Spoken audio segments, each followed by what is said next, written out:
And we're live! Hello, everybody. You know me. Okay, no, you don't, but you know who I am. I'm Issa J. And it's Shooting with the Smarky family, our live podcast. And as always, I'm joined by. Guy too close to you, Liam Landry. And DJ. There, yeah, we can definitely spread out. All right. Hey, everybody. Then thanks for joining.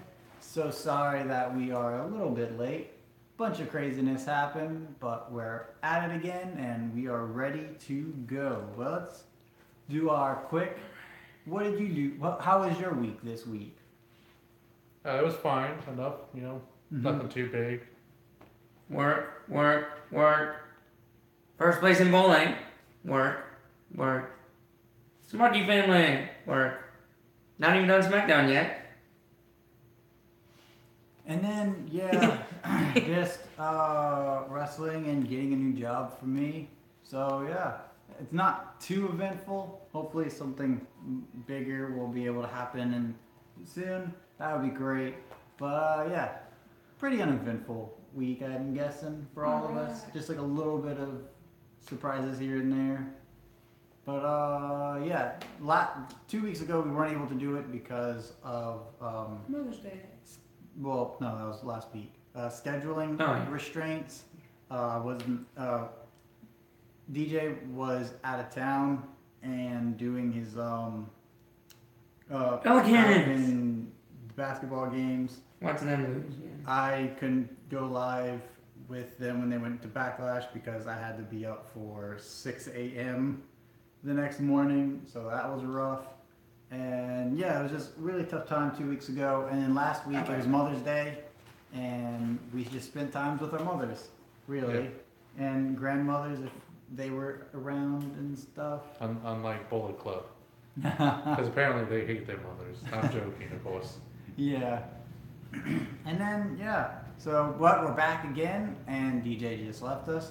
But yeah, we're back again, and we are live, and we are ready to.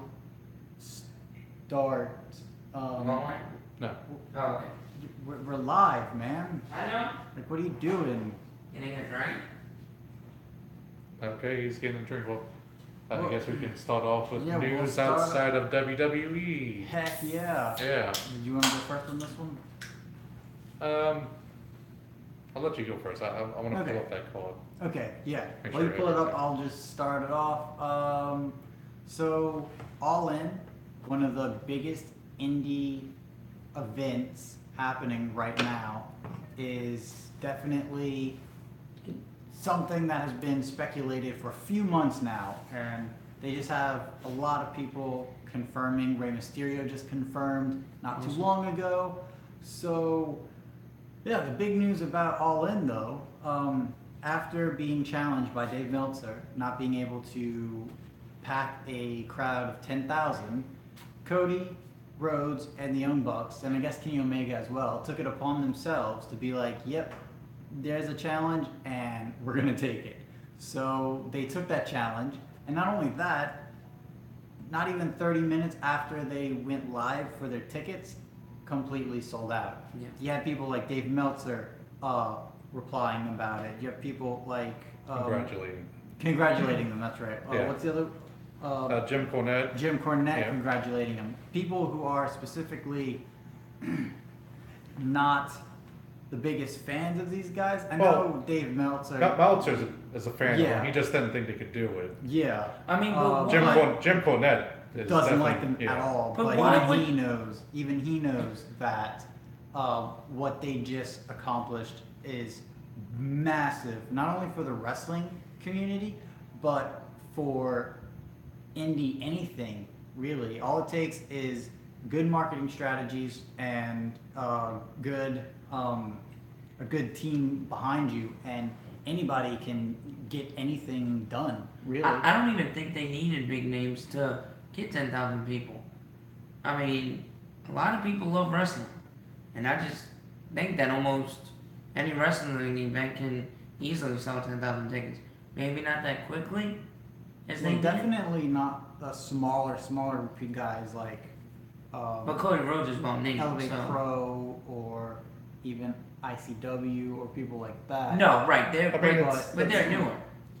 It's a real big thing. First time Mhm. that anyone outside WWE sold that many since WCW. Yeah. And before that, you'd have to go back to the NWA days to get Yeah. any other company that would sell that much. Even when New Japan did their shows here, it still wasn't that much. I think they had about maybe a 5,000 Oh, really? seat stadium. Okay. So it is kind of surprising, I'm guessing. yeah, it was surprising, but I think we both had faith that they could really do it. Oh yeah, definitely. When they announced that they were taking it upon themselves to do this massive event, it was easily, without a doubt, something where both you and I talking about it, saying, yeah, I think they're gonna get it done. It may take a couple of weeks or so, but they're definitely gonna do it. And then 30 minutes later, it's done. So yeah, I totally believe that this not only marks something special for us wrestling fans, but also it puts the map onto WWE.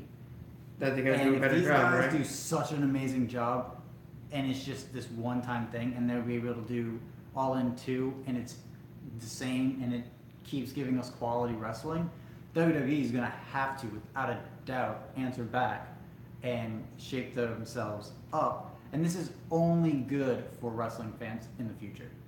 Any final remarks on it? Any final thoughts?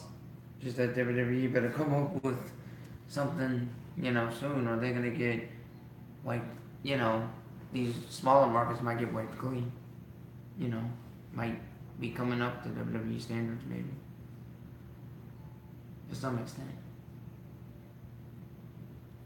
They just get WWE to wise up, right? Yeah, Yeah. Mhm. basically what I'm saying, yeah. Yeah, I also add that it's just great because the more that wrestlers don't have to go to the WWE to make a living and have a good life as a wrestler, then the better it is for everyone involved, especially the wrestlers, because that would mean WWE would have to improve either how they book people, which is a big reason why they lose a lot, and also even the payment of those people. Right. And also it would have to improve their booking just to compete more with them. So that's a good thing. That's why it's always great to see all the wrestling community, all the indie wrestlings working together to boost it as a whole, because I think they understand that, just an Impact or just a Lucha Underground, just a ROH, if they just do good on their own, it doesn't really mean anything because they can never compete with the WWE.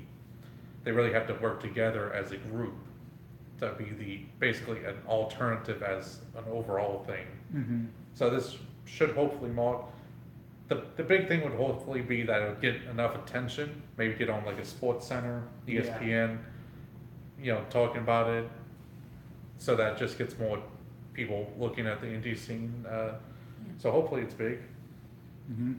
Yeah, and then just hopefully that this show, there's only one match currently announced right now, which is Cody Rhodes versus the NWA champion. Yeah. I don't remember his name. Well, they have But, an NWA event beforehand, Mhm. so we don't even know who the champion is going to be by September. Okay. So Yeah, so yeah, it's gonna be. I think it's gonna be something special, and I'm really looking forward. yeah, To it should be all good. I in. mean, you got like some wrestling machines, like Oh yeah. wrestling factories like Omega, Okada, Young Bucks. I mean, they And- just put on good matches anywhere. Yeah, these guys are consistently getting 5-star matches. But yeah, and my last point would definitely have to be Smarky family. We're all in. All right, Liam, you're up. Okay, I wanted to talk about the Best of the Super Juniors tournament. It started Friday, or at least in Friday American time, just this past Friday. I'll kind of just quickly go over the guys in there. It's based on 2 blocks, Block A and B, and it's a point system. 2 points if you win your match, 1 point if it's a draw, and no points if you lose. So in Block A they have ACH, Bushi, Flip Gordon, uh, Taiji Ishimori, Tiger Mask the Fourth, Will Ospreay, uh, Yoshishirabu, Kanemaru, Yeah, Yoshishinobu. Yoshishinabu, and Yo. And in Block B, you have Chris Sabin, Dragon Lee, El Desperado, Hiromu Takahashi, Kushida, Marty Scroll, and Ryusuke. Ryusuke, and Sho. Yeah, Who was the guy you showed me the video of? Will Ospreay. Will Ospreay. I gotta say, he told me last night. I don't know if you've seen the video, Liam. I mean, he went from like the top rope, like 3 rows back. He jumped. Oh, into it was the crowd. in. You can explain it better. He was in a match with ACH on the first night, and he got thrown. They were on ringside. He got thrown into the crowd, but leaped over the first 2 rows onto the second level of the crowd area, and then jumped back to hit him. So I mean, that's. I mean, anyone who's seen Will Ospreay knows that. He goes crazy. Yeah.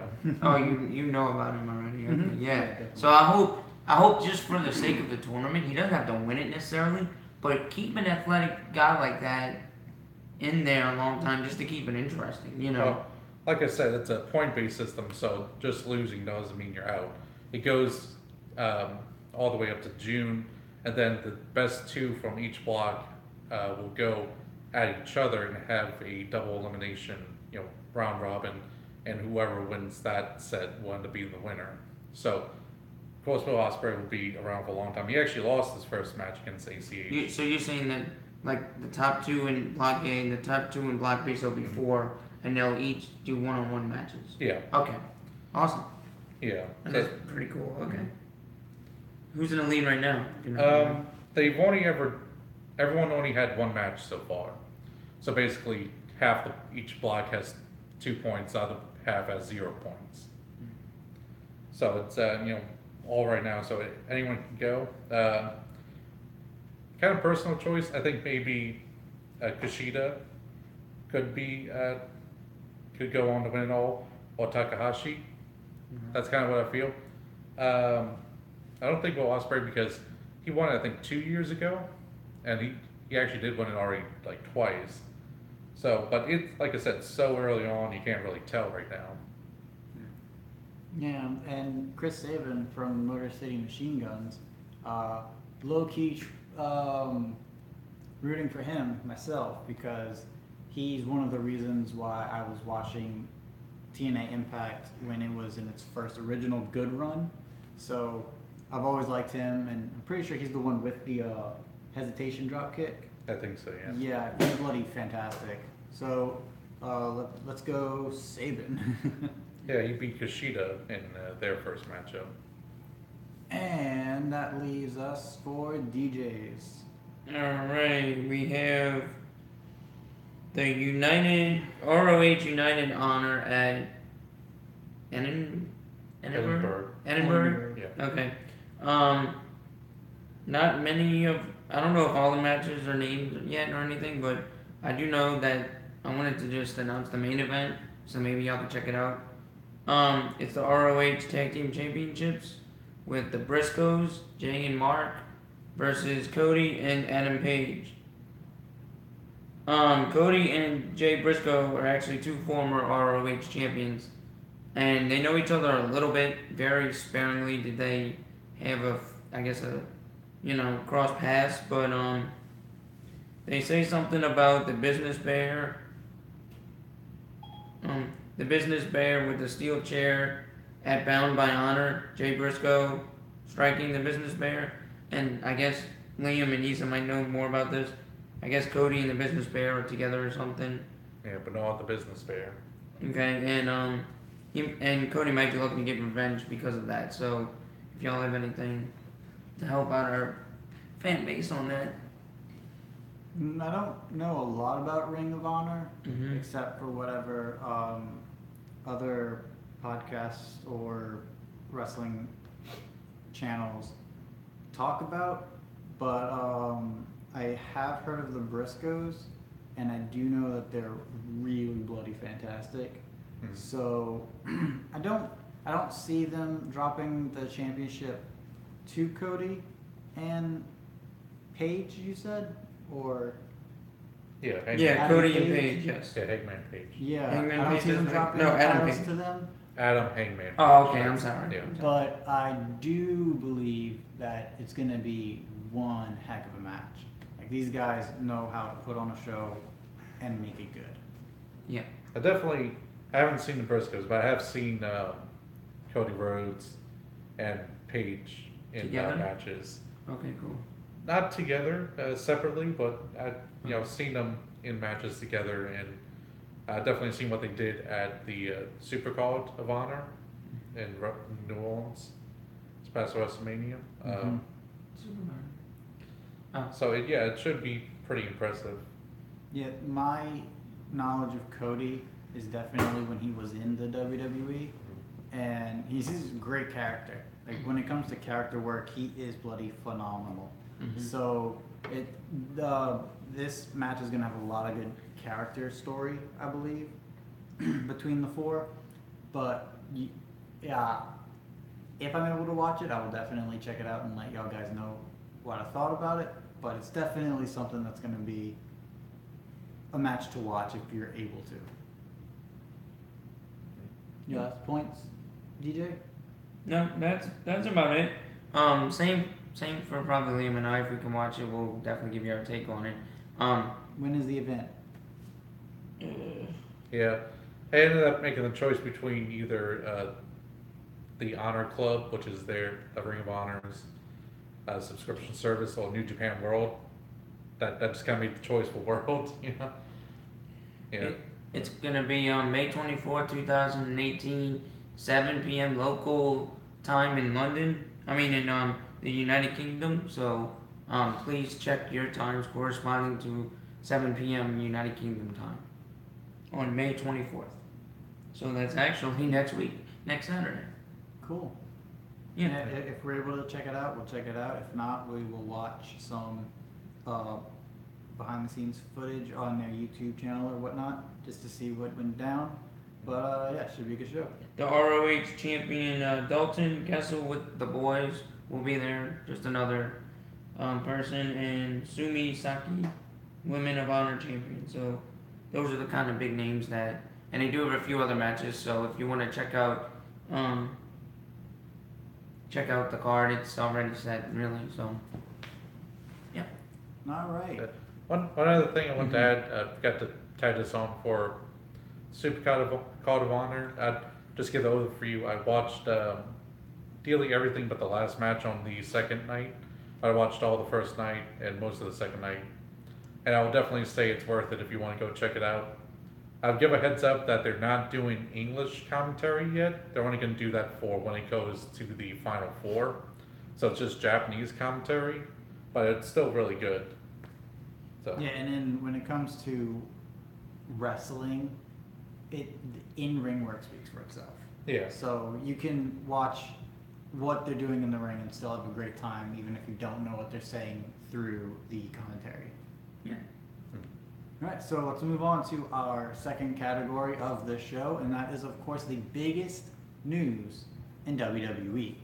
All right, Liam, you'll start this one off.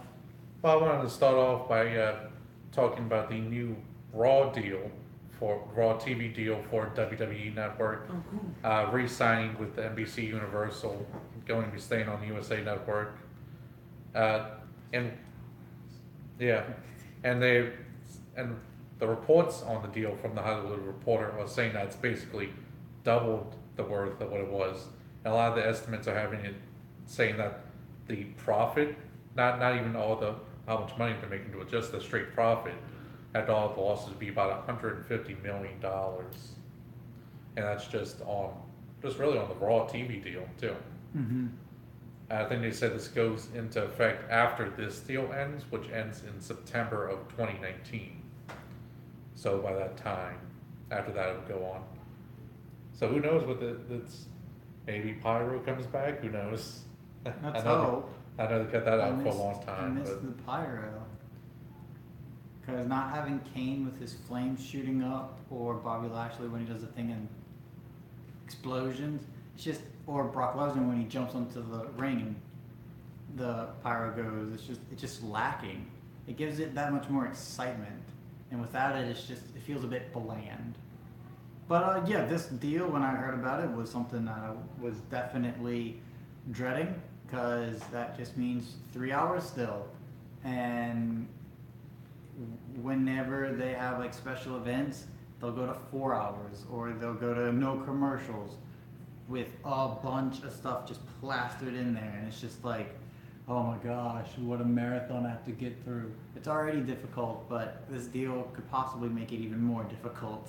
yeah. I mean, I could definitely say, no matter even if the wrestling's good, 3 hours, you still go every week is still a rough patch. Like, I was at first thinking of watching both the Supercard of Honor shows back to back, but they're about 3 hours, and it's like, even though it was great wrestling, after I got through the first one, it's like, I don't know if I want to sit through another 3 hours, because it's just doing anything for too long. It just wears down, and doing that week in, week out. We do it because I feel really we sorry have for a you. show. Yes. Thank you, sir. It is difficult, but yeah, we'll see what happens after this deal, when, or even during the current deal right now, see what they decide to improve on, or what they decide to take away. Don't know. Any thoughts on the Raw No, deal? I'll mention it when I talk about my news thing. I'll mention a little bit about what Liam was talking about. Okay. Well, then you're up then. All right. Well, I'm going to talk about the SmackDown deal. There's rumors going around. And there's also, this might be a bit shock. I just read something that got posted 2 days ago about WWE would be opening to having both shows on 2 different networks. They were not mine. Like, there's a report they were talking about NBC might want, to pay for SmackDown. They were, I don't know where it's going to go. Liam told me Friday night, there's reports that they might, very good reports, that they might go 3 hours. Like we just said, doing that every week, and then watching a 4-hour pay-per-view 2 nights, 2 nights before is not, when it's only supposed to be a 3-hour pay-per-view. It's very hard to do. I mean, it's like y'all say, it's hard to sit there for 3 hours and watch something. I mean, I try to sit there for 2 hours, but when you have segments in the shows that are boring, it's like you don't want to watch it, and then when you go back to it, it's like, really, the only things I look forward to watching when I watch Raw and SmackDown are the matches. Because I do have to say, SmackDown has been getting better with the matches. But I just hope what they do is that maybe they add more matches and less promos. Maybe. I don't know. Or if they do promos, they don't heavily script them. What do you mean by that? By giving them a piece of paper and say all of this. Just Instead of kinda just wing doing it. bullet points. Just kind of wing it. Right. I would mind a little bit of that. Like, when CM Punk had his thing on Raw one night, when he just sat on the floor, y'all know this. Pipe bomb. Yeah. Pipe bomb, right. And he just kind of said what he wanted to say, per se, for 80% of it. I like that. I would like the wrestlers to be able to say more of what they want in context and, in reality. But I just hope this deal doesn't, if they do go to 3 hours, it doesn't hurt them. Because what are they going to do with 205 Live if they go 3 hours? Because 205 Live is always right after SmackDown, from 9 to 10. Will 205 Live be 10 to 11 if they go 2 hours? Maybe just go an hour before. You think 6 to 7? Yeah. Okay. Well, no, I'm saying like SmackDown, just add an hour beforehand. Oh, you think it's instead- 6 to 9? Yeah, instead of putting it behind it. Wow, and that's really hard just because a lot of people get off at 5 o'clock Central Time of work. So to get to the stadium for 6 o'clock. Well, that all depends on which area of country you're in. Well, that too, right. I understand where you're coming from on that, but... Because it's 7 on the East Coast and so on and so on. Right, but for me who watches SmackDown, that would be very hard to get there for 6 o'clock. So that's just my thoughts. Anything? There is. I know they've been talking about possibly going to Fox or staying on NBC on stuff, or It definitely doesn't. NBC is saying that they don't want to re-sign it. But Oh, going from so what it's I've seen with the probably royalty, going yeah, so it's probably going to somewhere else. Fox. Not Yeah. maybe Fox, Who, you but saying somewhere else. SmackDown? Yeah. I know Oh, Fox okay. is definitely in the lead right now. Oh, wow. CBS could easily pick them up though. ABC even. Because Fox also has its stuff with Disney buying its assets. Yeah, So that too. so it's all kind of up in the air. And even Wow. even that, there's a lot of crud going on with that. And they But- still have time because, like I said, these deals don't go up until 2019, September Yeah, 2019. Also, we it might is not hear about it later in the definitely- year. Okay. Yeah. It is definitely something to kind of worry about because they've been focusing a lot on certain things, and now with all this uncertainty up in the air, who knows exactly where they'll be able to go from here. It's definitely a weird time for a wrestling fan, and even weirder time to be in the business, especially with, like we said earlier, All In doing amazingly well already, and it's not even until September. WWE getting people just wanting to leave because of bad booking and bad relations behind the scenes. So who knows what's going to happen after this deal goes through? Who knows what's going to happen in the future? We don't really know. It's definitely something to keep an eye out for. It should definitely end somewhere because both Raw and SmackDown have very good ratings for satellite cable shows. So it would be very difficult for people to pass over them. Mm-hmm. I'm just saying with the Fox thing, Yeah. there's other questions that most companies aren't going to have to deal with. Can we switch? Can I have an NXT and you take SmackDown? Now, I will add in related Dang news it. to that in an interview, Triple H said that he does not want to go to 2-hour NXT. So Damn it! I hate you. Or I'm jealous, I should say. You Yeah. are so at Hey. least 205 Live is only 1 hour. I could see, but I could, Less than even. but I could see 205 Live. If say they go 7 to 10 for SmackDown, I could see 205 Live maybe going another hour, making a little bit bigger roster, and going on the network maybe as their own show. They are on the network as their own. Well, I mean, okay, then just go another hour maybe. I hope. That's never gonna happen. You don't think? You don't think there's a big enough roster for it? I mean, it would just be difficult to fit all that time in Oh Yeah. yeah, because definitely. it would have to go with SmackDown. That's why I don't think SmackDown should go to 3 hours because they don't have enough roster, in my opinion. They have more than 205 Live roster. That's for That certain. is true. But yeah, Got a anyways. better one than Raw right now. I do Oh, agree yeah. with that. Yeah. Well, Raw is getting its feet back up. It's getting everything working again. Yeah, they are. finally.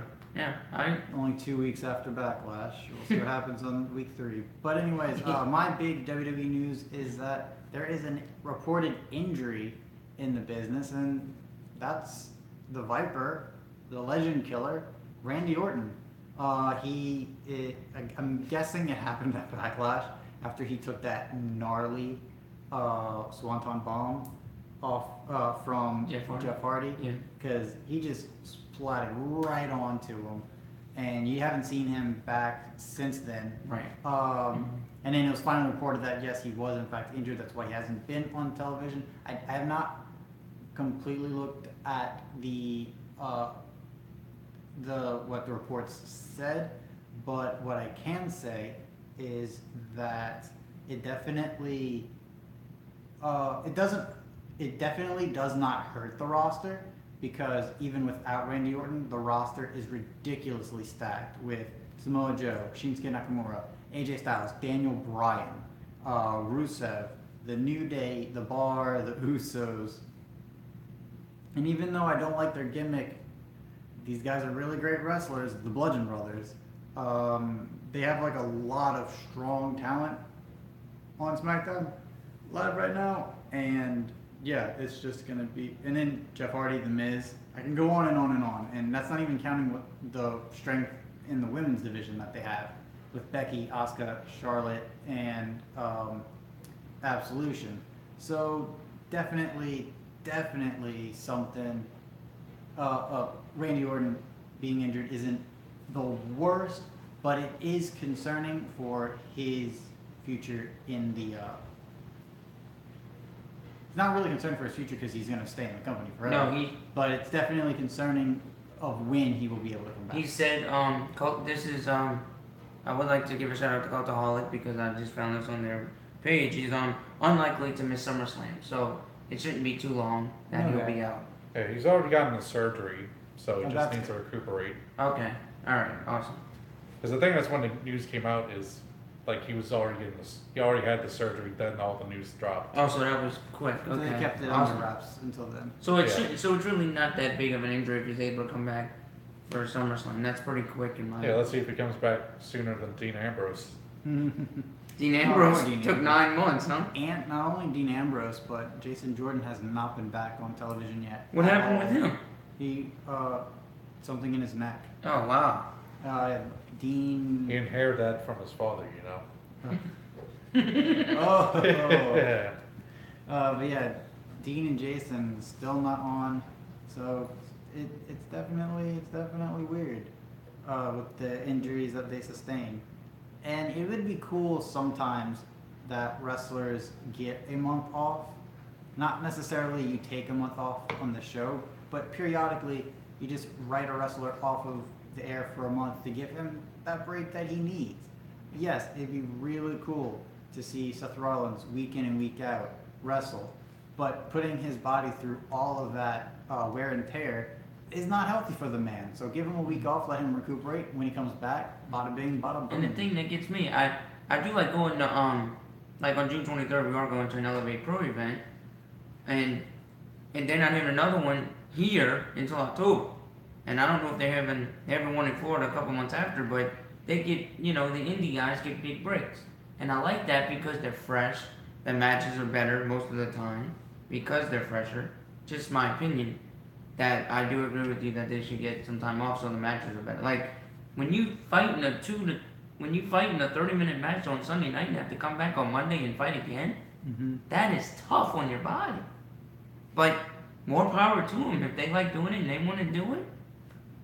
Yeah. Definitely shows. I mean, Dean Ambrose was going at a pace that he wrestled, I think, one year wrestled like 200 matches with all the house shows that he's done. So it definitely shows that kind of wear and tear. And not to talk too much about New Japan because I don't want to sound like, that type of guy.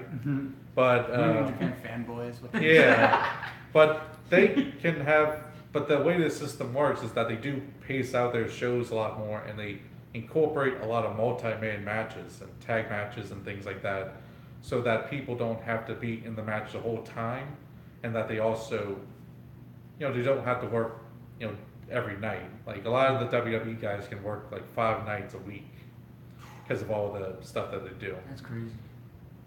So because of that, they end up being a lot fresher, and they can go even harder in their matches because they have more time to recuperate. Yeah, and then like I said, the thing with Randy Orton, Dean Ambrose, and Jason Jordan, and even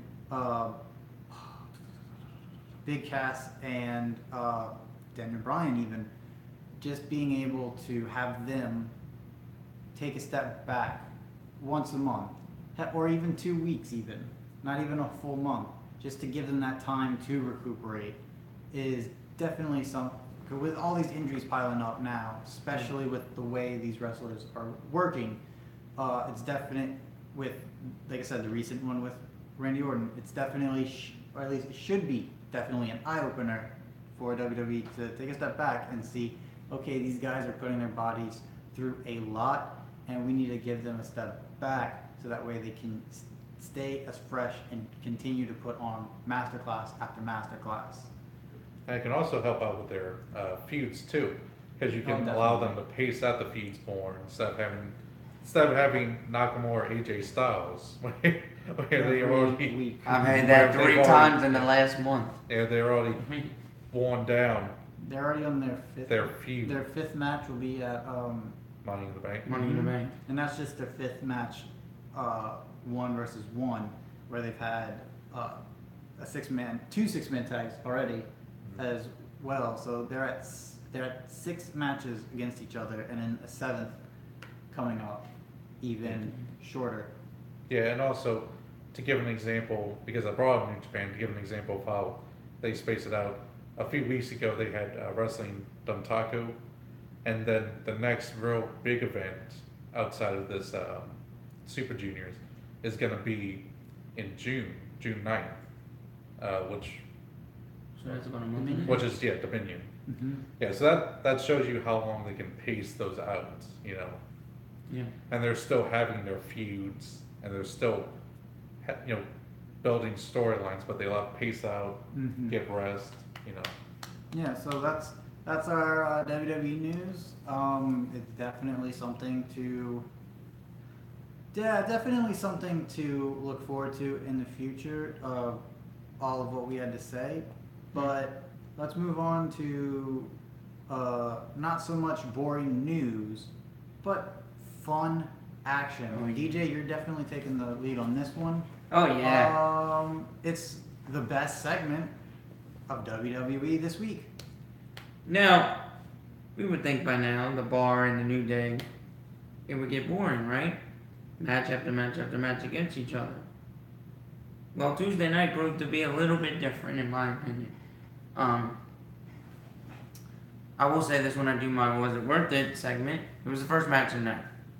Could have been the main event because I didn't want to see Nakamura and AJ Styles again. But that'll be for another day. But the match was just phenomenal. Xavier, and The Miz said it perfectly. Xavier Woods has been phenomenal the last few weeks. I seriously think we'll talk about that later. Who's going to be in the Money in the Bank match? But I just think he's the best thing going for them. And we'll also, we'll talk more about it later. But that match, it just went back. It seemed like at first the Bar was just going to beat up Xavier Woods. They were going to do the hot take, and Big E was going to do all the work. It kind of went that way, but then Xavier Woods tapped back in while Big E was in the ring, and he came back. It's just the way the New Day work together. It's just really good, and the Bar works well too. So it was I think it was the best segment of the week for me by far. Mm-hmm. Yeah, I personally did not see it, but I have seen a lot of stuff on it, and I heard nothing but praise and good things from this match. And New Day right now on WWE is probably my favorite tag team. The only one that could come close maybe is the B Team. Who's the B team? The formerly known as the Miztourage. Ah, But Just wait for his best segment. yeah, I've always been a fan of the New Day ever since they started when they were heels, and now that they're like the craziest, biggest baby faces in the world, some of the best workers, their feud with the Usos was just phenomenal, and holding the tag team belts for as long as they were allowed to, it's just some great stuff right there. So yeah, I'll probably go check this match out when I can, because like I've said, this is probably a really good match after what I've heard from everybody. Yeah, I've also haven't had a chance to watch it just yet, but heard it was very good, and I think that it is. There's a lot of times when you can just hear who's in the match and be able to understand, well, that should be a really good match, and this is one of them. So Yeah, the Bar versus the New Day, you just know that's money. and the reason I like these matches is because you never know who's gonna win. Yes, you never know who's gonna win. That's the thing I like about the Bar and the New Day. They could flip flop and back and forth, and I don't think anybody would be mad about that. like pancakes, flip flop. Yeah, I like that. Yeah. High five. All right. No, but that's my news, and I surely hope the New Day stays around for a long time. But we'll talk about that later in the show. Yeah, and then my favorite segment, one I thought was the best segment of the night, was the B Team getting there. And I'm just kidding, everybody. Even though that was really great, and Bo Dallas and Curtis Axel's faces when they got the win, just great. These guys are bloody fantastic. Push them to the moon and back, and then the moon again. But my favorite segment, the one I thought was the best one, was definitely Seth Rollins versus Kevin Owens. No, there was no build to this. The only build was Seth Rollins is a fighting champion, so he put an open challenge out, Oh, wow. and the person who made the call was Kevin Owens, and Kevin Owens, Seth Rollins, who is like the all-star on Raw right now, not only just putting out masterclass in his matches week after week, even one with Mojo Rawley, who would have guessed. Oh, wow. But you have Kevin Owens, who is a man who is with his feud with AJ Styles, with his feud with Sami Zayn. with his feud with Sami Zayn, with his feud with Chris Jericho. You know he's going to be able to get a lot of great stuff going, and Shane McMahon, don't forget that. we can Great forget feud. that. And Daniel We Bryan. can forget that one. But the spots that they were able to do, suicide dive countered by catching him into a fireman's carry, Oh, was wow. really cool. The fisherman hook buster, I think it's fisherman hook buster, or muscle buster off the top or the middle turnbuckle was great. And then Seth Rollins falling out, Kevin Owens climbing in, and then a stomp to him while he's trying to get in to win the match was really great for Seth Rollins. He's still your Intercontinental Champion, and just the distance for the third attempt but second successful suicide dive was ridiculous, from the ring all the way to the metal part of the ramp. The distance was just crazy, and then the Falcon's arrow onto the ring apron was brutal, but it looked amazing. Just everything in that match was great. The only thing that they didn't have was the story. And anyone who knows me, I like match quality over storytelling. That is my favorite kind of. When I got into wrestling, the Brian Kendrick and Paul London were my go-to wrestlers to watch. So this is like their matches in the past.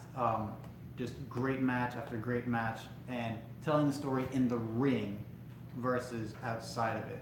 That's why I can just turn on a wrestling match and watch it and just understand and love what I see versus having to go through weeks and weeks of build-up.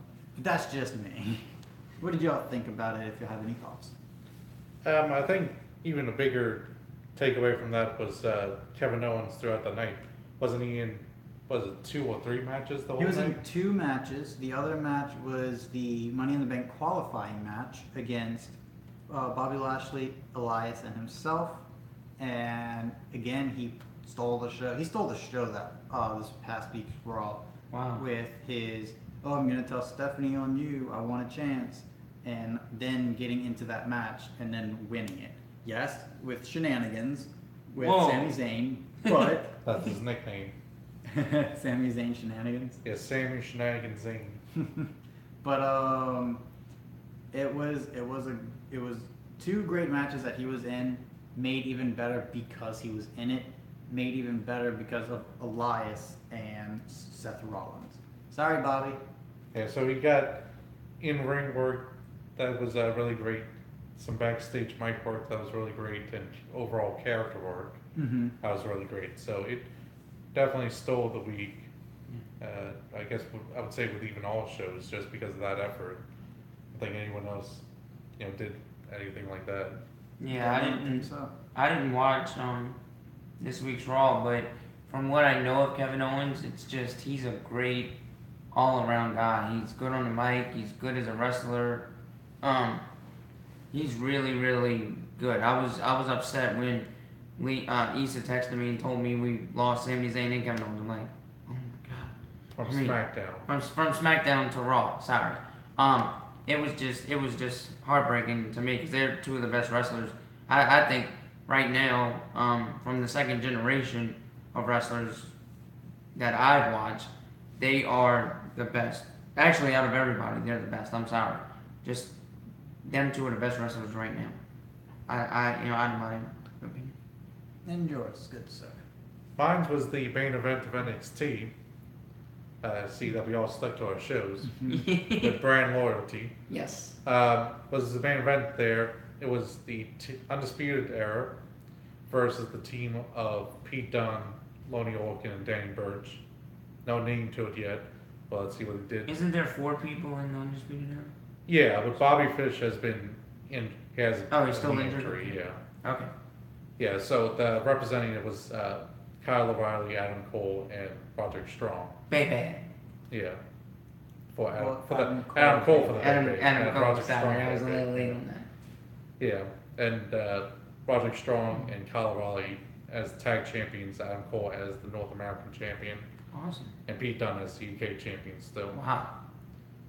So this was just a great match. It was another one that you could just listen to the people in the match and think, man, that's going to be a great match. It's 6 guys that I think are just really great in WWE.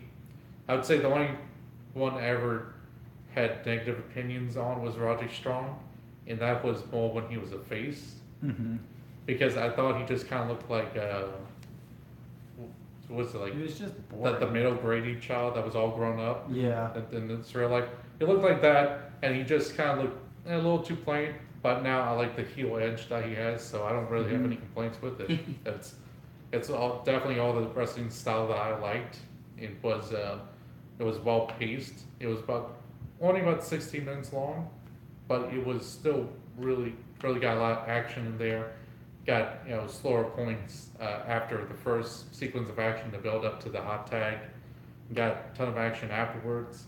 It was very well orchestrated. The right guys ended up winning. That was Pete Dunne and his guys ended up winning that. Probably gonna bring more with a singles feud between Cole and Dunne, and then a tag team feud between Roderick Strong, Kyle O'Reilly, and Orkin and Burch Oh, wow. for the tag team championship, and it was really great. I mean, everyone else definitely knew about the other 3 guys, but with Burch and Orkin, back when they were feuding together before they made a tag team, I was really loving their stuff, and they're some of my favorite guys in there. And it's like really 6 of my favorite guys in WWE as a whole, all in the match. All definitely my style of wrestling, which is a bit more technical, more hard-hitting style, especially from the good guy side. Mm-hmm. So it just was everything I really want for in a match, and it was just really awesome. Yeah, and then what's really, really cool is that when Roderick Strong was on 205 Live, he was, his first match, he acted pretty much like a babyface against one of the 205 Live guys. But then when he had his match against Kalisto, he was acting very, very heelish. And then when he had his match against Cedric Alexander, he was just full on jerk heel. And he was like, he was braggadocious. He was basically saying, yeah, your lumbar check, it can't do anything on me. I'll kick out of that. He didn't kick out of it, but he did get his foot on the ropes in that match. But he definitely started to go that route. And when I heard that he was in a tag team with Pete Dunne, it was just like, but isn't Pete Dunne a babyface? Or tweener? Okay. They're both really great wrestlers. This could be very interesting. And then watching at TakeOver New Orleans, his heel turn, you just knew they were leading up to that, building up to that, and now he's just having great work from what Liam is saying as a heel, and that's what everyone has been wanting. Everyone's been screaming for it, and you see, WWE does listen to the fans. Well, NXT version, that is. Yeah. Yeah. But the main roster, not so much. Got another guy. If you don't watch NXT, and if you only watch like main roster stuff, think a lot of Apollo Crews. Mm-hmm. Another guy who's super talented in the ring, but just is so plain white bread in as a face, because he's just this nice smiling guy. Could really use a heel turn just to give him some type of edge, because that's the only thing he really doesn't have. There's something to make it yeah, interesting. there's only one man who can be that smiley kind of baby face and it works for him. And that's Paul London. He's the only one. And he got fired because of it, which is stupid. Yeah. Bring Paul London back, dang it. That's how he lost his smile. I don't think he actually did though. And Well, yeah. he's kind of, well, in Lucha Underground, where he's doing some work now, he's kind of, it's kind of like a zany white rabbit cult thing Mm-hmm. that he's going through. So I don't know how much it's more of a psychotic smile now, more than a happy smile. But yeah, any thoughts on NXT? Just that they're way better than the main roster and always will be.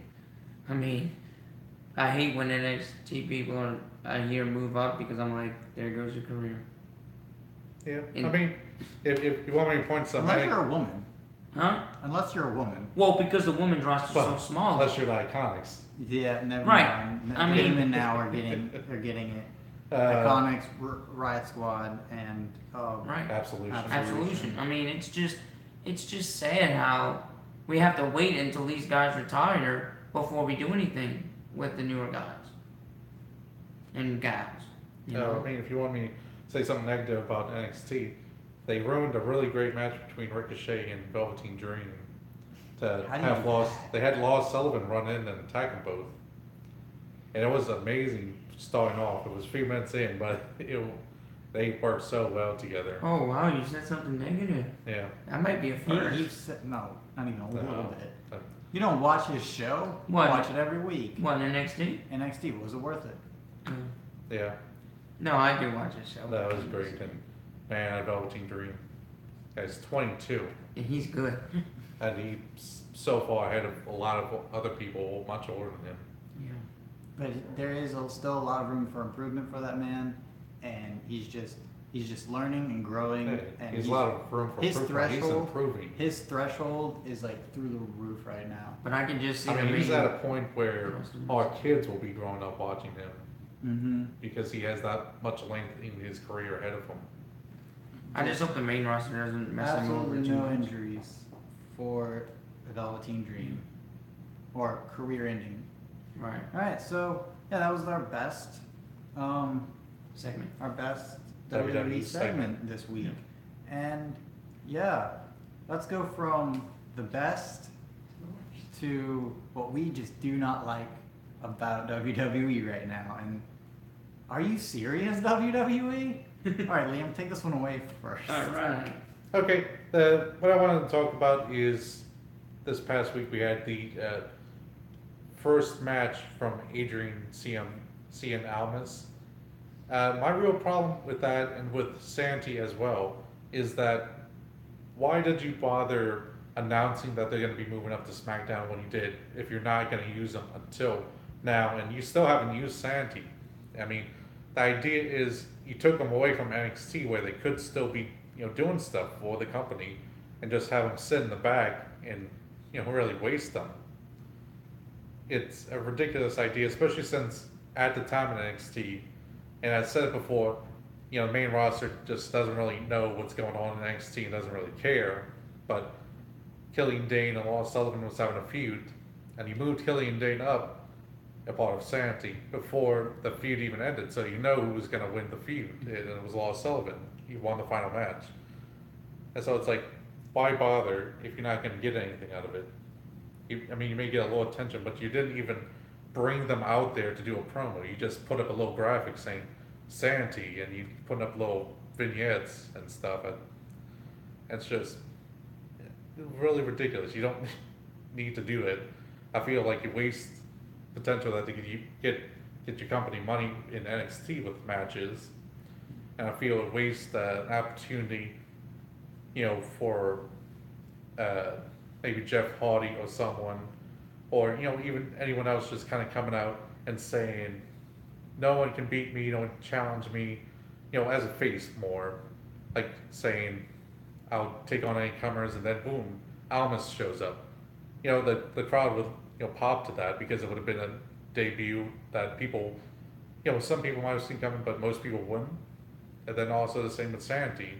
You could have had them come out, you don't say anything before, you don't give them vignettes. You just have a match, a tag match going on, and they run out and destroy everyone in the tag match. And that's how they make their appearance. But now you ruined that by announcing it and doing nothing with them. And also, kind of to a lesser extent, everyone else that you brought up, since there wasn't even on Backlash. They had no new people on Backlash. They didn't even have Ronda Rousey on Backlash. It's like, why do it then if you're not gonna really use them? I think it's just a little silly. Alright, what? Alright. I'll kind of go along the same lines, but I'm just using one person for an example. I could go all day, because that's what happened at Backlash with Carmella.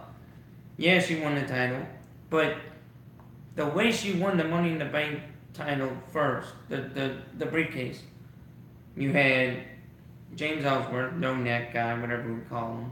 No chin. No chin, sorry, okay, thank you. He grabs the title and kind of gives it to her. Is that really what you want to do with the women? What are we doing with the women of WWE? You have Charlotte, who was winning every match, and the only reason she was because of her dad.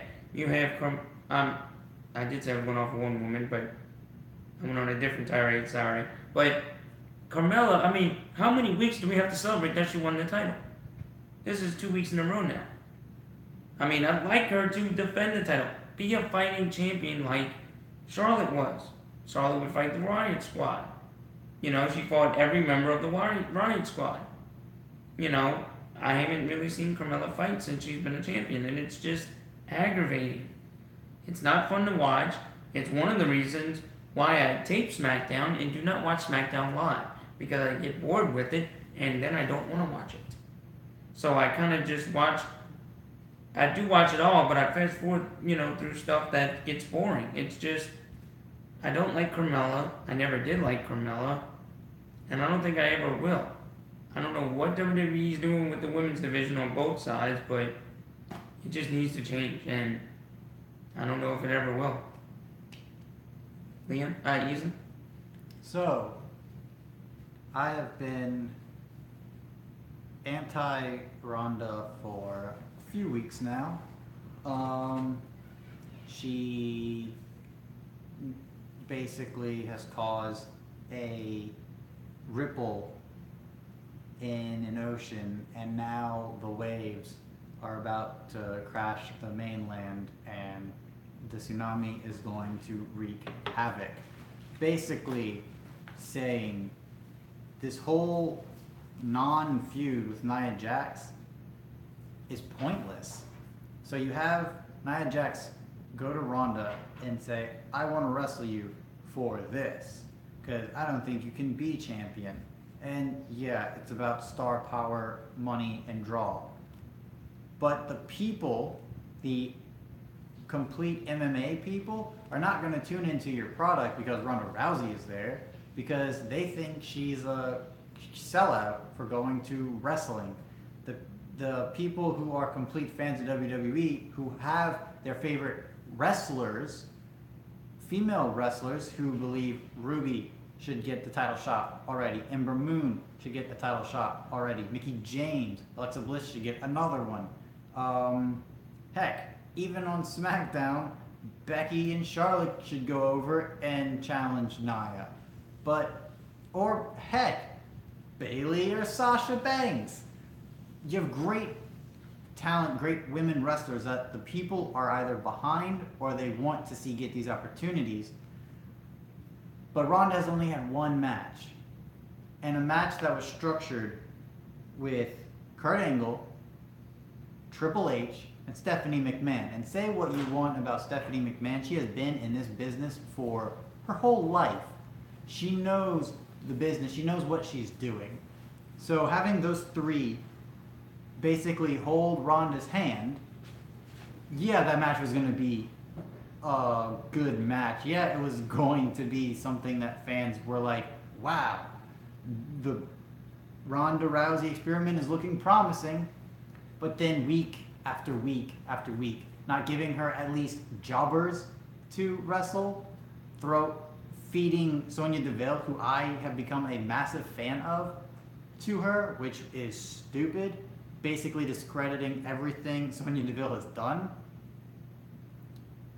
And just, you're not building up someone who is awesome. You're building up someone who is Brock Lesnar. And we are already sick and tired of Brock Lesnar. We are already sick and tired of having a champion who doesn't wrestle at least twice a week. And I don't even know what she's doing on the house show circuit, but for some reason I have this sinking suspicion that it's absolutely nothing. Because she had her first match in a house show in Spain. Wow. Her first match Yeah. in Spain. But she should be having that first match already. You don't have to feed the women that are on the roster right now. Save that for feuds. Do not let them wrestle her yet. Let Mickie James come out, be a distraction, try to get her to lose, but then Ronda Rousey, as a strong babyface, overcomes the odds and beats the jobber. Have something intricate like that, or even turn Natalya on Ronda. Let them work together because Natalya is training Ronda. Let them work together in ring. You have to build her up as a credible contender for Nia Jax, and that's not what you're doing at all. And it's bloody frustrating. And the way you did it at the little reward show on the red carpet was the most.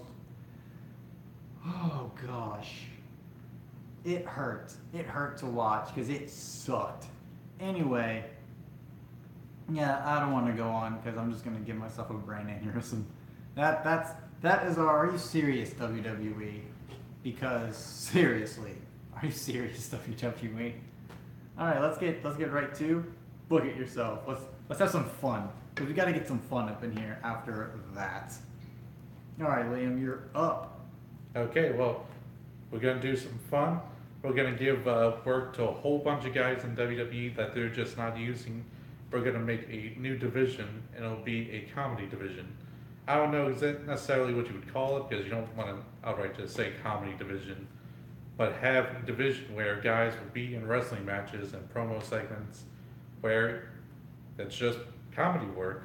You know, you have guys who already really do that and can do that. You know, Breezango and Heath Slater.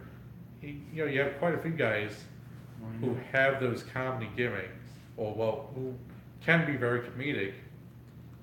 Heck, we already see what you can do in what is it called, like Southpaw Wrestling, the little YouTube videos that they've made where they basically do that. They cut comedy promos and all. You can have these ridiculous matches and these ridiculous storylines, and just trying to think of some off my top of the head. I think of a storyline between Heath Slater and you get a comedy heel against him. And then basically what you end up doing is have a Heath Slater kids on a pole match. You have a forklift, lift him up, all the kids there, and Heath Slater has to try to get him down, then he's going there, and then one of his kids turns on him, and he goes heel, and all his children betray him. Like they come down, and then they're just beating up Heath Slater in the middle of the ring. And just leave him there, and then like the youngest kid cuts a promo on him. It just Somebody has Baby Balor. yeah. No. That'd be Baby Balor. And I feel they could have their own little championship, and it'll just basically be a toy replica like the ones we use. And they just have people feuding over that. I just feel like you can have a full-blown comedy shtick and really make that, and use that for lighter points. Yeah. All good wrestling shows should have a light point to it. After you have a real big, serious match, fans are drained, have them come out, have a comedy match, comedy segment, promos, whatever. Who you can bring is Santino Marella, because think of whatever like him as a wrestler, he was still really good with the comedy gimmick. That could be another guy you bring in there, and I feel like feel like you can really do stuff with that. It's a market that has been lacking for so long now. Something that we've been wanting. Look at what Breezango was able to do with a really, really serious tag team, the Usos, where they're about to go for a frog splash and then Tyler Breeze just rolls all the way to the other side, and they do it 4 times, and ends with a surprise roll up out of nowhere to try to get a 3 count. Obviously, Breezango did not win that match, but still, it gives you something to laugh at, to enjoy, and not be able to take it so seriously. That is a really great feud, great match, and I'd like to book one if that's totally okay. I just had another idea. Guy in a match, you have someone come out and says, I'm going to fight John Cena tonight. Comes down to the ring, John Cena's music hits, no one comes out. Then you just hear the bell rings, and then he's just in a match, and it's like, what? No one's there, and he's like, you can't see him. It's like he's in a match. And then he actually throws his body around and loses. Yeah, it doesn't you follow moves. You know who would be able to do that? You know who would be able to pull this off and make it believable? Ellis. Curtis, not Curtis. Elias. Oh, what's his name? The one who hasn't won a match in Kurt Hawkins? Kurt Hawkins. That would just be so great. But I also have Kurt Hawkins' comedy stuff is fantastic. Yeah. But also you have I would definitely have a feud with, like, in the comedy division. Oh, what would you call that? Anyways, they would have Breezango versus the B team in a proper feud, but they both think they're the baby faces. So whenever they try to get the crowd's always cheering for both teams, and halfway through the match they're like, hold on. They stop the match. One of them goes in the back and they run out because here comes the Ascension and another heel comedy tag team, like Kurt Hawkins and let's turn Rhino heel, and they are now, and then it becomes an 8-man tag match out of nowhere, and then it's just like, wait, what? Where's the logic in this? Or heck, El Ligero now having a little bitty contract with, he is fantastic in comedy. I've seen a lot of his matches, and they are, a lot of times they're either really, really fast-paced and awesome, or they're really, really slow-paced but funny and awesome. So bring El Ligero versus the one who hasn't won yet, Kurt Hawkins. The comedy gold that these two can, and it's going to be a great match in the ring, but thrown with a lot of levity and comedy, and not being able to take it so seriously and just relaxing and having a good laugh. Because after all the seriousness, you need that palate cleanser. So that's what I would do. El Ligero versus Kurt Hawkins, with the final match at WrestleMania, pre-show, of course, being Kurt Hawkins gets his first win in so bloody long. What would your comedy match be, good sir? I want to bring something up. B team, you bring them on the comedy section, and really go full-fledged with the parody.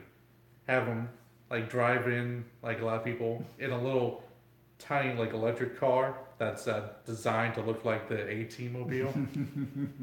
And it's everything A-Team, but just downgraded because it's the B team. And even their entrance can start off with like they were wrestlers that got framed for a crime they didn't commit. And if you can find them, well, I don't know why you would, but if you did find them, you can hire the B team. That would be great. What would your comedy match be, DJ? No, mine would be. I guess. Who would you add into the comedy division first, and then get the match? Who would I what? Add into the comedy division. That's what you're asking? I mean, if. No, I wouldn't add anybody because I like it as it is now. Oh, I'm not on camera. Sorry. No, but I like it as it is now, mostly. Non-existent? Yeah, I'm non-existent. Sorry. This is comedy booking. Not comedy booking. This is fantasy booking. Yeah. This doesn't exist right now. No, I know, but I mean, I would do like the comedian division. You would use Fandango.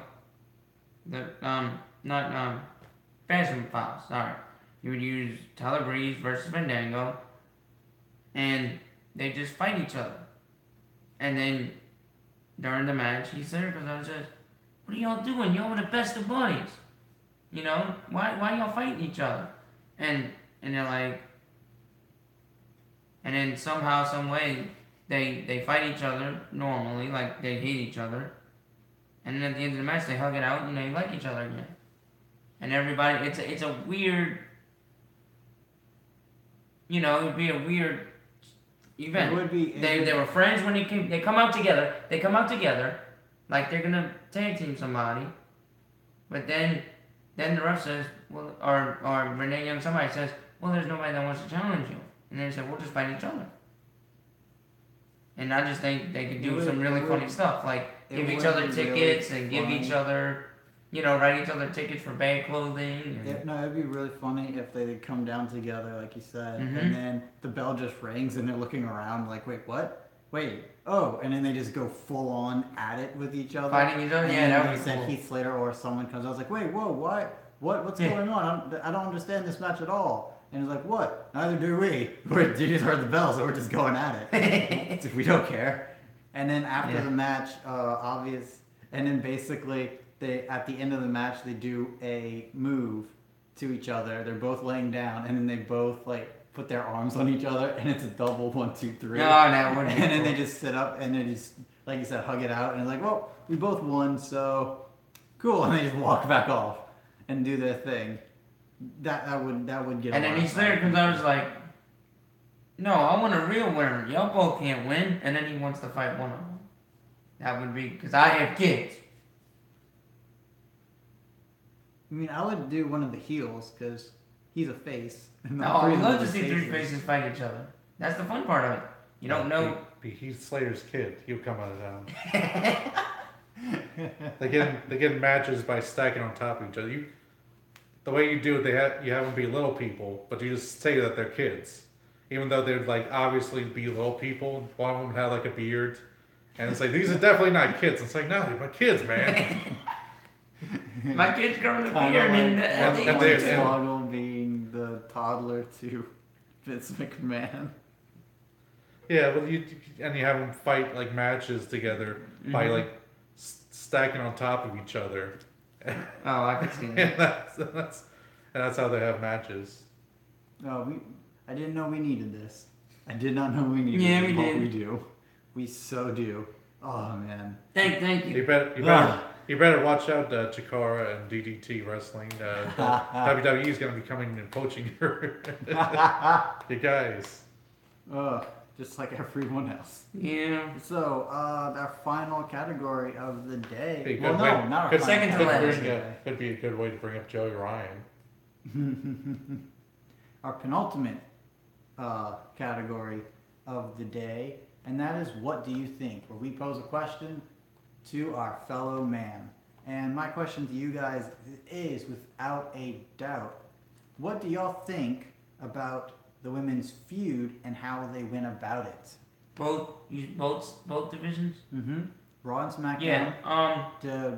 The way they announce the matches and the way there is actually no feud.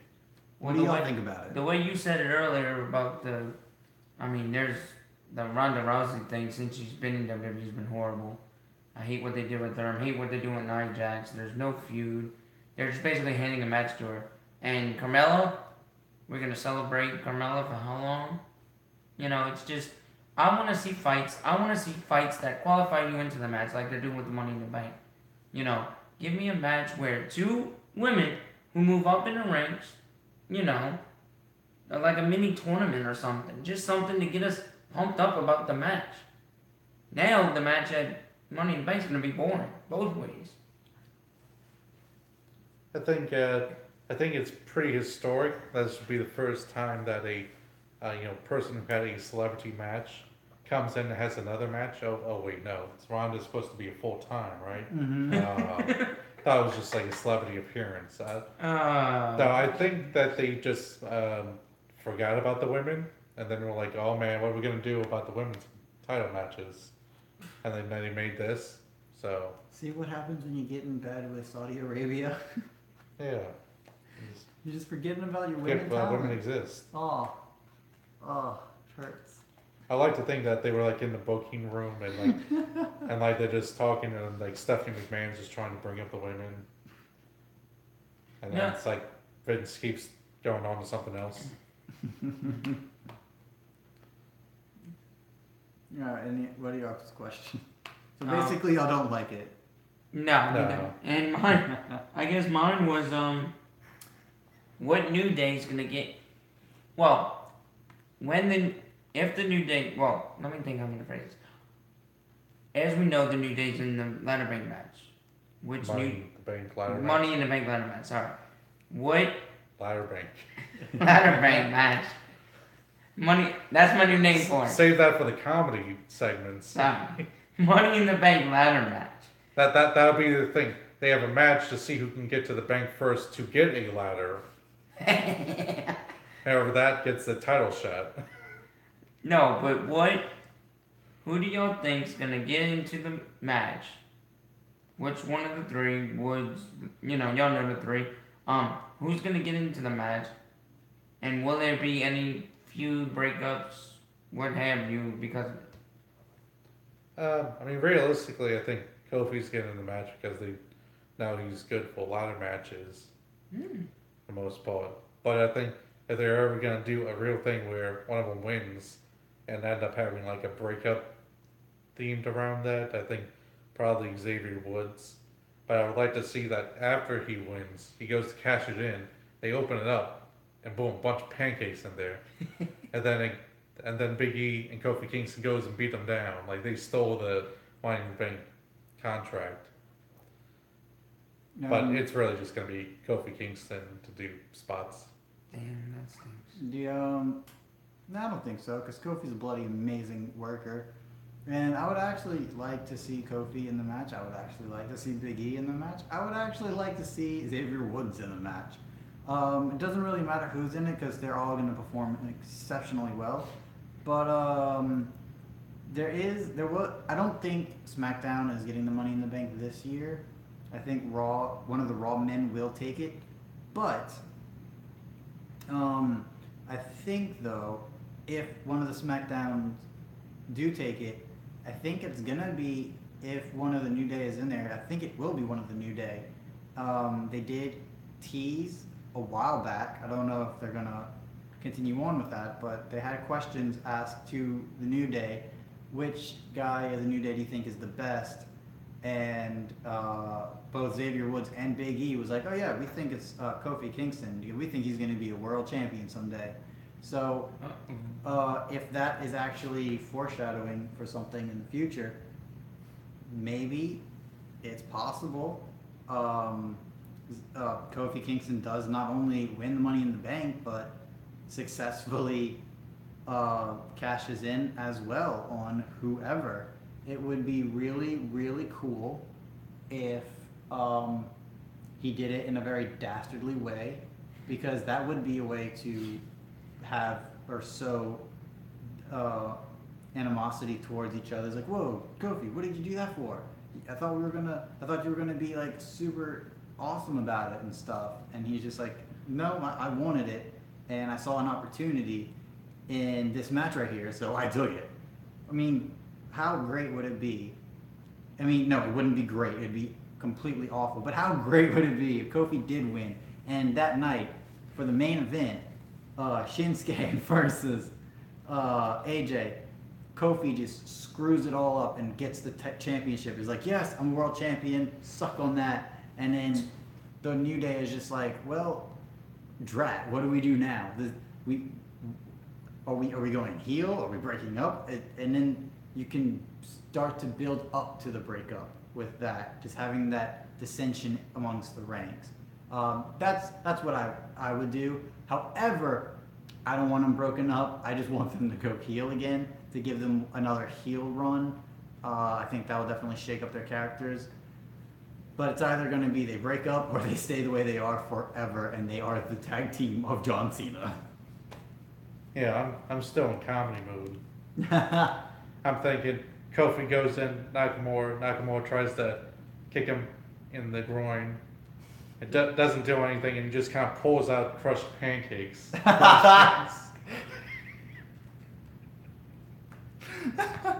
Okay. What's your What's question? your question, Liam? My question was about, it's not strictly pertaining to WWE, it's really more about Enzo Amore. As I'm sure most people have heard, they have concluded that there's not enough evidence to actually charge him with a crime of sexual assault or rape that he was accused of. Mm-hmm. So I basically want to ask y'all now, what do you think is going to happen? You think he's going to try to go back into wrestling? What companies do you think he's going to do? Now, my thing is, what I would like to see happen here, I would like to see WWE give him a second chance. Now, he might say, screw WWE, you know, because WWE never gave him any chance to try to clear his name or nothing. They just said, kind of, you know, forget you, whatever. I can't say the real F word I want to say, but, you know, forget you and we'll just move on. But I don't know exactly where he would fit well because he is a smaller guy. He's not your typical. He does wrestle, but I think he was better on the mic than a wrestler, so I can't really say where he would best fit in. It's kind of hard to say because Austin Aries has most of the titles. Austin Aries was a 205 guy, so I kind of would like to see that match if maybe he is a better wrestler than I think. I just don't think he's that good of a wrestler. He's better on the mic, in my opinion. But that's just my opinion. I think he'll go back to wrestling. It'll be indie work, probably in different. He won't be stuck to one company. I think he might have a contract with one company, but can go everywhere else. Because I would kind of like to see that. Because I think that's more of what indie work is and what other companies do per se. They, like we've been saying, they all work together to try to beat WWE. So that would be my thing. Yeah, I think he won't be in wrestling for a while. This is gonna stick with him for a good while, and it's kind of gonna be like what happened to Hulk Hogan after his racist comments, or like it happened to Jimmy Snuka. Heck, even Chris Benoit. Yeah, his turned out way more tragic, but it's definitely something to look at. The fact that a lot of these superstars think they are above the law, or they are, they can keep things like sexual assault allegations close to the chest and totally have WWE look really bad for allowing him to wrestle when he was still undergoing these charges. So yeah, WWE will not pick him back up for a long time, if ever, and I think he should just not go for it for a good 5 years at least. Whoa. So that way, that is off of his name. It's taken at least 5, 6, 7 years for Hulk Hogan just to be even in the talks of coming back to WWE after really? his craziness that happened. So you think there is a possibility that Enzo Amore could come back? To wrestling, No, not to to WWE. WWE. You don't think Not after what he pulled. I mean, there's also a statement that his lawyer has made that was saying that Enzo did not know about the like they basically were investigating him for some time, but they didn't tell him about it, and they didn't actually until like he basically said he found out when everyone else did. So he said he didn't really keep it a secret because he didn't know it was happening. Like he may have heard that she accused him, but he didn't know that there was any type of investigation going on until later. So if That's what he's saying. Yeah. And I will also say, Snuka, you know, he did get accused of murdering his girlfriend, but he was also in the WWE afterwards and became a Hall of Famer after that happened. Even another person, sexual assault charges against them was Jerry Lawler, I think it was Wow. at least one time when a 14-year-old girl accused him of sexual assault. And that was back in like in the Memphis days. He still went with the WWF to WWE and still with them today. So it's definitely questioning about how much it would do. It's different times.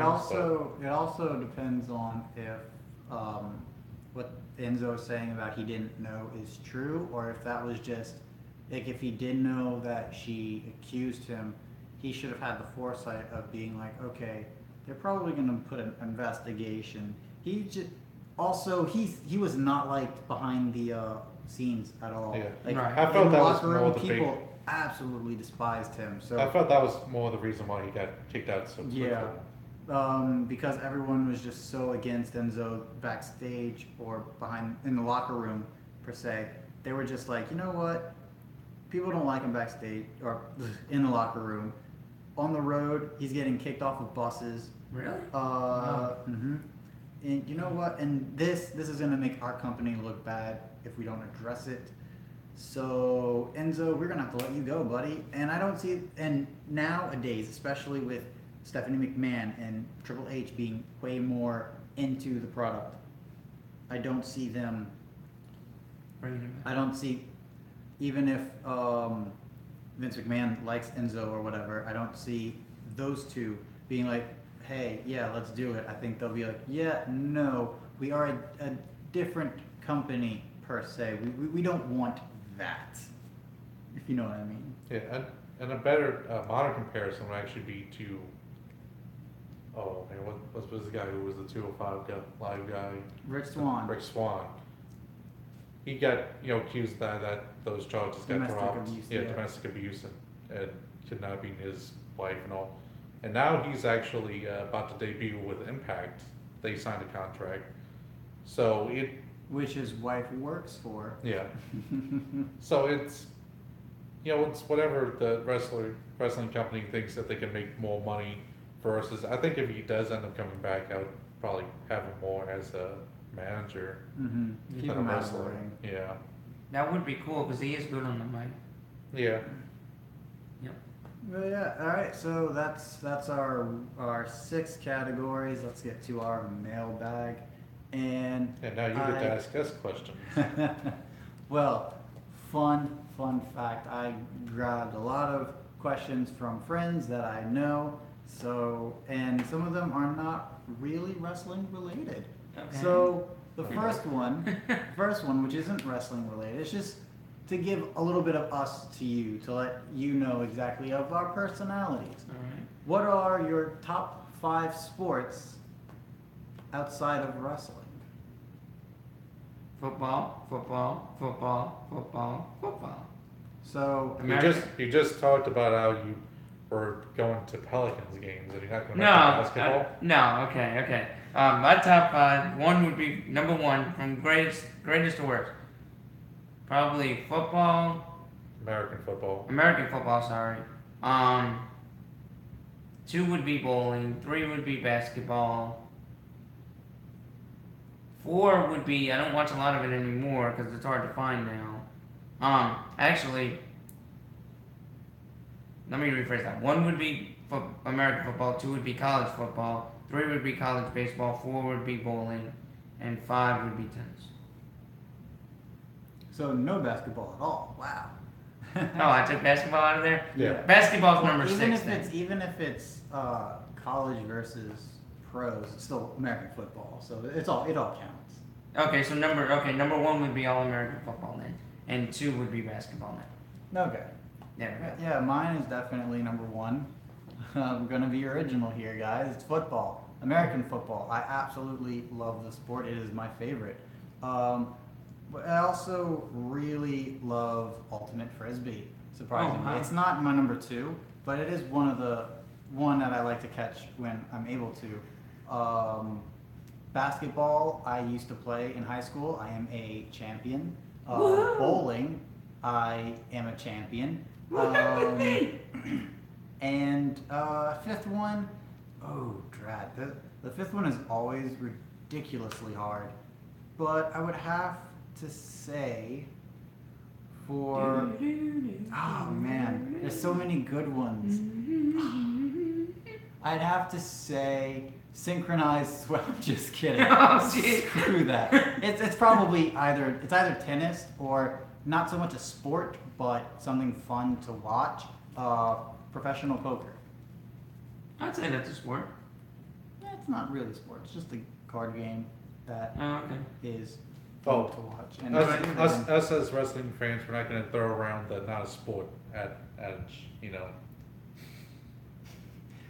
Yes. hey, wrestling Let's is just be respectful of is everything. sport. Wrestling is sport. Pro wrestling, there's still some. Well, as I say, people, you should always look at it as a sport in the concept of as gymnastics as a sport, where it's Mhm. more of a choreographed physical routine more than a competitive fight.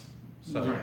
it's still really a sport. It's just not in the way that it looks. So that's Mhm. why a lot of people have kind of reject it. Yeah. But So think you're think of fine. like the WWE as kind of like the Ice Capades or something like that, you know, where it's a choreographed physical exercise mostly for entertainment. There Mm-hmm. you go. Well, I mean, when it really comes to me is I don't really watch a lot of sports right now because I just get too emotionally drawn into them and I just kind of burnt out real quick. So I don't really watch a lot of sports. But if you had to choose 5, Or give us a To couple, watch. at least. oh yeah, just a few that you enjoy watching from time to time. Well, I used to watch football, more college than professional. That was American. that was really mostly it. Okay. Yeah, that's your big, yeah. Yeah, I mean, I watched other things. I watched cricket and rugby before. Yeah, I know you know a lot about Soccer. cricket. That's just Yeah. a long game. No, it can be. Yeah, so I mean, but I just really don't want to watch much sports anymore. Yeah, I gotcha. And to go off of the sports, let's go to shows that are not sports related at all. What are some of your favorite TV shows that you like watching from time to time when you can? It could be animated, live action, the news, whatever. The news! No, Liam. Well, I watch a lot of the CW show. But really, when it comes to shows, that's all I watch is the CW shows and NXT. Everything else is just kind of YouTube stuff, so it's not really shows. Mm-hmm. But a lot of the DC stuff, really kind of, I catch them mostly on Netflix, so I'm kind of waiting that the last season of Arrow and Flash finished up, so it should be going to Netflix soon. So I'm kind of waiting for those and just watch them all at once. But yeah, Arrow, Flash, Legends of Tomorrow, Black Lightning.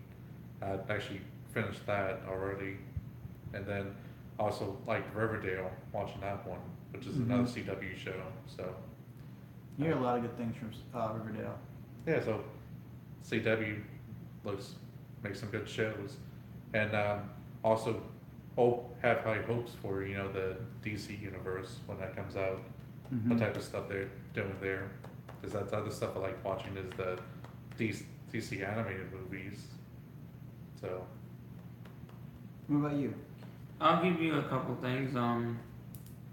Castle, when it was on, it's over now, so it's just reruns. Castle was one of my favorite shows. NCIS, I'm into all of those type lawyer shows, Law and Order, Crime dramas. Blue Bloods. Also like Big Bang Theory. My aunt got me onto that. Stuff that's not on TV that I'm into a little bit. Really, the only show I watch a lot of is Stranger Things. My sister got me onto it, and it's a really good show. I don't watch a lot of TV during the week, so it's kind of hard to keep up with things. But so that's my few shows that I watch. oh, another one on Netflix. I've almost forgot about it because it's been a while from the last season to the next one. Is BoJack Horseman. Mm-hmm. Yeah, I love it. Would tell anyone to watch it. Great show as a comedy and just emotional mess. I mean, Yeah. yeah. All right, and mine I am the opposite of these two when it comes to television. I absolutely love it. I just, like this past week, I just finished the 2 seasons of The Magicians that Netflix has. It's good. It's pretty good. 'Cause, it's not bad. I've heard it's good. It's not the best when it comes to fantasy, but it's not the worst. Yeah, I couldn't But get into it.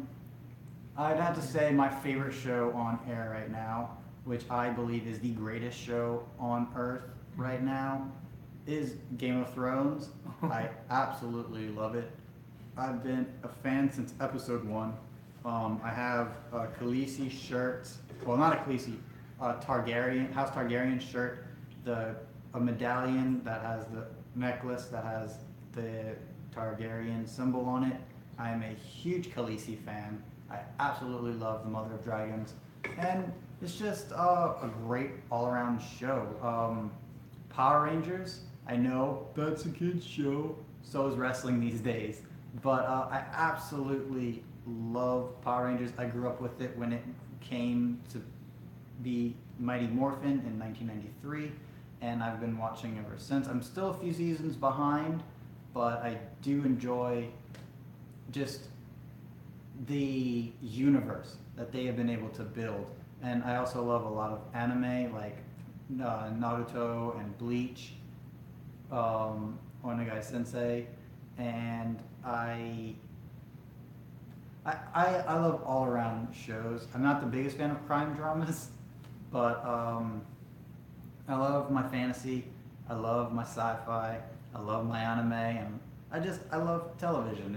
It's one of the mediums of storytelling that you can have so much with. Vampire Diaries from the CW. Oh yeah, that's yours. When Yeah. that one was going on. Mine's I absolutely Supernatural love too. that. I don't know if you've seen Supernatural. Supernatural is great. That's It's an also awesome- CW. Yes. Mhm. Oh, So we all I've love seen CW. Yeah. CW's making a lot of good stuff, even though the originals and Vampire Diaries is over. But yeah, that's that's a shame. that. Let's get back into the wrestling questions. I also just say, you're saying wrestling's for kids. We're talking about groin strikes to pancake-filled pants. You think that's really for children? WWE thinks so. They're selling that to children. What is your favorite gimmick in the last 5 years Ooh. that shouldn't be over, but somehow it did get over? Oh, I can't. Trying to think of ones that shouldn't have gotten over but did. Definitely think of I Got Kids. That's definitely one. Yeah, that was. How did that one get over? It's just I got Heath Slater. He's a bloody genius on the mic. Enzo Amore. Nobody liked him backstage, but he was awesome on the mic. I didn't think it would work just because he's not good in the ring. I think it was on NXT mostly for getting over, and I thought it kind of seemed out there with Tyler Breeze and that, because basically what it was Zoolander. Mm-hmm. Then that was basically his gimmick, just with also selfies, and it seemed out of place when it was, because that was before they ever announced the second Zoolander movie that they made. So it's not like they were tying into that. It was just something that they thought of doing, and it was really over in NXT. They Mhm. didn't translate that into the main roster, but A couple from NXT is Elias. He was not getting a lot of reaction in NXT. Then he called up, and he is one of the most over characters in the main roster right now. Why he's not champion, I don't know. But he's definitely one to look out for in the future. He's definitely going to be a future champion the more he learns and grows. Just not too long ago, I think it was in Backlash, he did the whole I'm leaving, the crowd is cheering, I'm about to go back, the crowd is booing. I'm leaving, they're cheering, I'm going back. And he was working the crowd. He had them in the palm of his hand. Who was that? Elias. Oh, Elias. Oh, And yeah. also one that just seems so out of nowhere, so just bizarre. Velveteen Dream.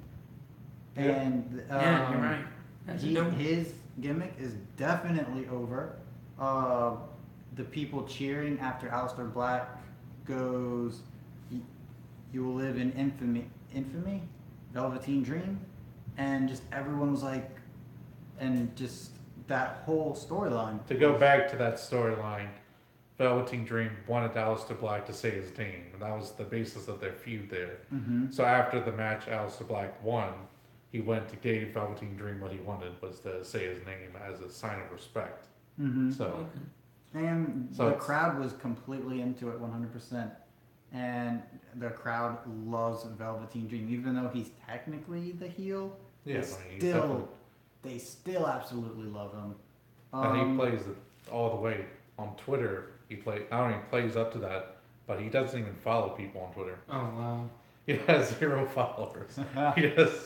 He just uses it to start feuds with Ricochet. That's so funny. But yeah, That's it's pretty just, cool. there's so many good ones. So many good ones where it's just like on paper, you're just thinking that's not going to work. And then it works. You know, one to say that, because it's very relevant now. It wasn't that it wouldn't have gotten over, but for what it was, for where it was kind of a risky new venture, and I don't think anyone ever thought it would get to this point. Would be Bullet Club. Mm-hmm. Started 5 years ago. It was a very different thing for Japan because they didn't have that. Even with heels in Japan, they still didn't really cheat like that and have finishes end in DQs and things like that. So it was very new for them. And no matter what you would have thought of at the time, I don't think anyone would have seen it be this major thing across multiple companies, multiple countries. Oh, definitely.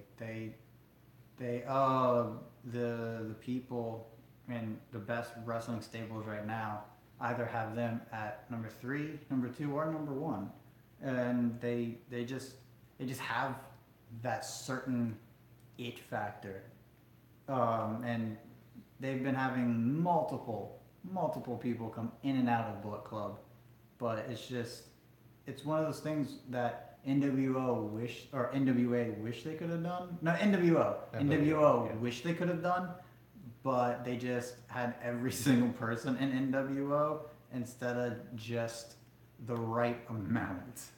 Yeah. So, And I mean, even going into WrestleMania, there was tons of two sweets and everything like that. So I mean, sweet. and the sheer number of Bullet Club shirts that everyone sells, and it's just everyone wears. And it's just kind of ridiculous, and I don't think anyone would have ever predicted it would get to this point. Oh wow. And just the fact that it did is just amazing, not only for the wrestlers themselves because they're making money off of their merchandise, but also the it's good for the fans because we have other venues, other palate cleansers to look forward to. Like Dominion, I'm looking forward to because that's going to be one heck of a show. And I guess we'll end it with the 4th question today, which is a really cool question. If you were in WWE or wrestling, what would your role be and why? I think we found out today that my role would be comedy. Because that's just what I kind of go to. I mean, but really, that's kind of it. Just that's my first thought of anything is how to make it funny. Mm-hmm. Would you be? And it's not even really intentional. It's just It's just your personality. yeah. Would you be a wrestler in the comedy division, or would you want to be a booker or a manager? I mean, it depends on what I can do. If I could be athletic enough to be a wrestler, I would be a wrestler. But if not, then the manager or booker would work too. Probably Just- more of a manager though. Mm-hmm. Just to be a part of the comedy and Yeah. stuff. Yeah. What about you, DJ? Commentator. Commentator? I always wanted to, and better than Michael Cole. Oh wait, that's not hard to do. Well, we definitely know from all our live pay-per-views and Yeah. everything about Yeah. how how much y'all commentate over the matches and know all the moves and stuff. Yeah, I'm not that You'd good. You have to do some research, sir. I'd have to learn all of that, but I always wanted to be a sports broadcaster, so I don't have to be the play-by-play guy, but I could be like a Byron Saxton or Corey Graves. Um, I think I would like to be like the. I kind of disagree a lot with people, so being the heel in out of the three people would be pretty cool. It's just it would just be cool to be a commentator. I don't have to be the play-by-play guy, but I could be the guy that kind of hates the match every now and then, or likes the match every now and then. Just however I feel, and hopefully I would get to write my own script, say what I want to say, not what they want me to say. Funny. But, oh, thanks. yeah, I have, ever since I started watching wrestling, I've always had two dreams. One would be wrestler. And the other was Velveteen. No. He wasn't even a lot, well, maybe not, don't know. He wasn't even thinking about wrestling in that way yet. Okay, then it was the American dream. Dusty Rhodes. Yes. But, if I was a wrestler, I would want, even though I am one of those rare people who would love to be a babyface, but a good babyface, I would definitely want to start off as a heel in a weird, obscure faction, kind of like the Wyatt family, but a little bit more wacky and extreme, where it's just me at first, and I'm in this really cool skeleton outfit, skeleton mask, and all of this. And after a couple of wins of just kind of no-name talent, I have like my first major feud. And in order to actually win the feud, I roll under the ring, and someone else way bigger than me steps out.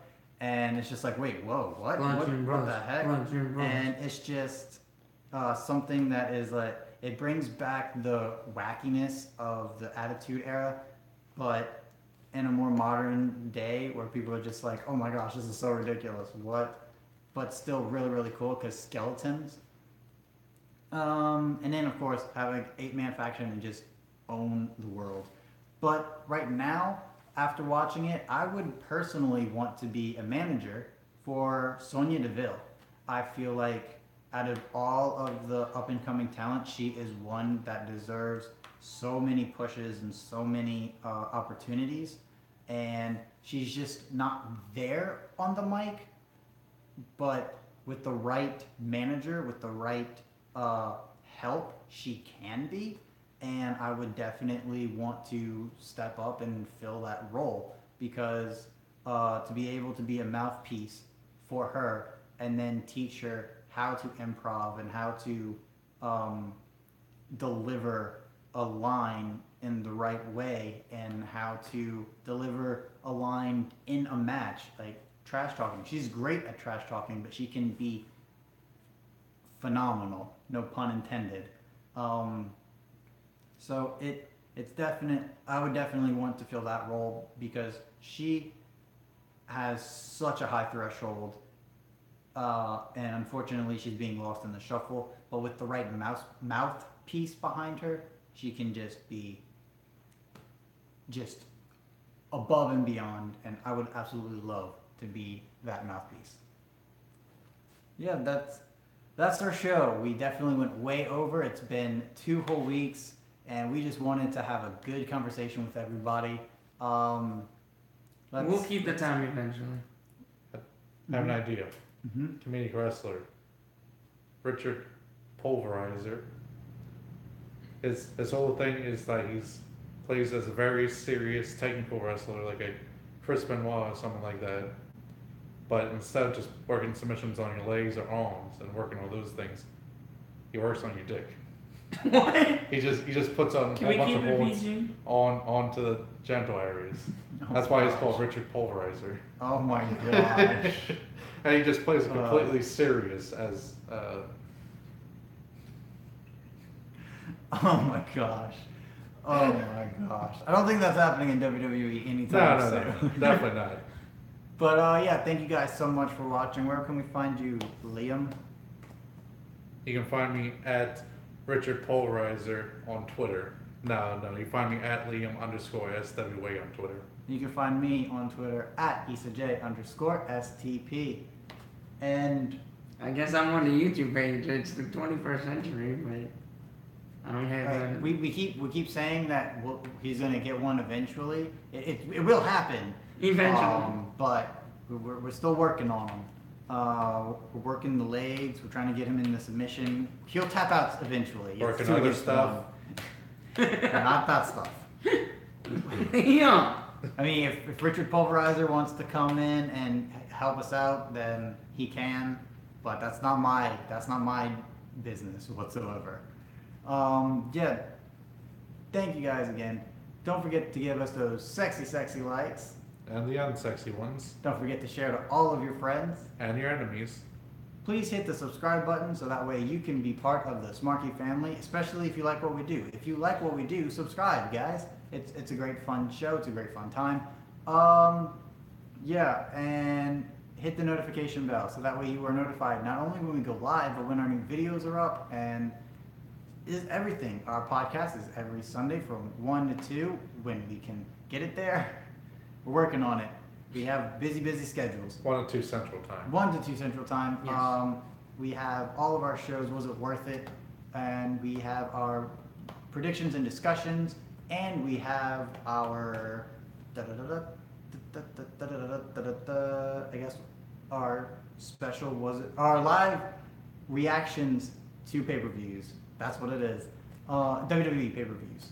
And you can expect, in June, a reaction video to Dominion. I'm watching more New Japan so I can get more familiarized with it. But I'll start doing some of the major events, giving some Was It Worth It? Yeah, and hopefully if I'm able to watch it, you'll see me along with Liam. All right, that's the show, right? That's everything. That's everything we got to count our bases on. Also, Francesca Bettinelli. She will eventually be back soon. Yeah, eventually be in the video. Yes, she Is the new Brock she Lesnar. she moved back to Italia, and we're just waiting for her to just have a vacation down here with us soon. But it Being will one happen. with their ancestors. It will. It will happen. All right. Thank you guys again so much for watching, and until next time, it will be awesome. Say bye, everybody. Bye. Bye. Bye.